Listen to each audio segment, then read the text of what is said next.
Hi, I'm William Hartman. Thank you for joining me and welcome to Information Station. What is Information Station, you may ask? It's a fine question. Information Station being this website and this series of videos that we are creating came to me as an answer upon the conclusion of the last meet and greet that we had several weeks ago. I realized that the specific reasons why I'm running to represent you on the board of directors are significant topics and subject matters that aren't generally talked about within our community. And under the current format, when you have 2-minute minutes to respond to questions that may or may not have anything to do with why you're running for the board, it's just insufficient.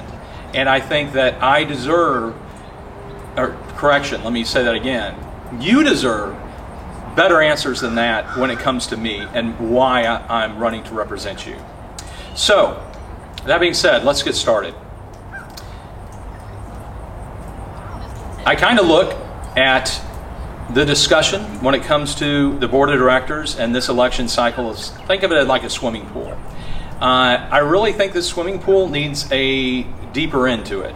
I think we have a shallow end and we talk about certain topics and subject matters and we overlook some really weighty issues that are extraordinarily important at this time in our history when it comes to our community. Now, let's take a moment. I'm going to kind of tell a story, a true story, that you're all going to be familiar with. You're all familiar with Sears and Roebuck. Sears and Roebuck is a merchandiser that has been around for well over 100 years. Sears has been on the cutting edge of decades upon decades of product sales in the United States. But yet, while they go back 100 years, and they've been profitable for probably well over 100 years, they are kind of in the death throes right now of going under. And the point is that there's no amount of marketing at this point that can help Sears. No marketing can save that company. And why is that? Well, because marketing really isn't the issue. What's the issue is that there were decisions that were not correctly made within the company a number of years back. They didn't properly take a look at the marketplace. They didn't really capitalize on the strength and value of who they were as a company and figure out how to remain profitable when you had a lot new competitors that didn't exist 20, 30, 40 years ago.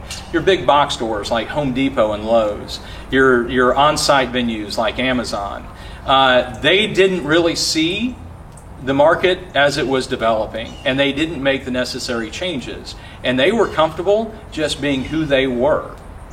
But time passed them by, and so now, just a couple weeks ago, we found out that the Sears that's in Bryan College Station, just 38 miles away, right? They're in the process of closing, and it's just a matter of time before we hear the news of the last set of Sears stores closing. Now, the funny thing is, Sears was very cutting edge back in the day. I mean, Sears had it going. Did you know that Sears and Roebuck, in the 1800s, you could order a home and have it delivered to you through their catalog system? If I'm not mistaken, I think Sears and Roebuck is the one that developed the whole catalog system, which is kind of like ordering on the internet before the concept of internet ever certainly existed. But the fact is that you could order a home and have it delivered. Think about this. This is having a home delivered, and chances are back in those days it was being delivered on a wagon, probably pulled by a horse, or maybe a Model T pickup truck or something of that nature. But these were good homes. These were kit homes that you built on site, but everything was there. I can take you to various places in the Brazos Valley to this day and take you to Sears and Roebuck homes, mail order homes. That's how cutting edge they were. Nobody else was doing that, but Sears was. So what happened? How do you take a company that was so doggone innovative that is going under for lack of innovation? Well, different stale. One thing, I bet they got comfortable in being the largest retailer in the United States. And so they discounted places like Walmart. They discounted all the other competition. They just didn't make the right business decisions.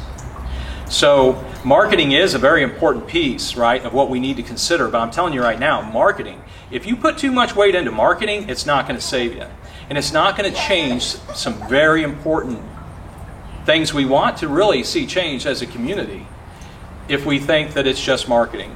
We got to look at the big picture. We got to dive deep. That's why we need a deep end of this discussion. We need to go to places that we're not used to talking about as a community. And we need to talk about this subject matter and hold our board accountable to charting the course to make sure we address these things. We make good decisions which take us to a very prosperous place as a community. So, at the end of the day, there's going to be a series of videos that fall underneath this one. And I'm going to go into specific detail in a number of areas. Now, the fact of the matter is, you may or may not agree, okay, with the position that I hold. And I respect that.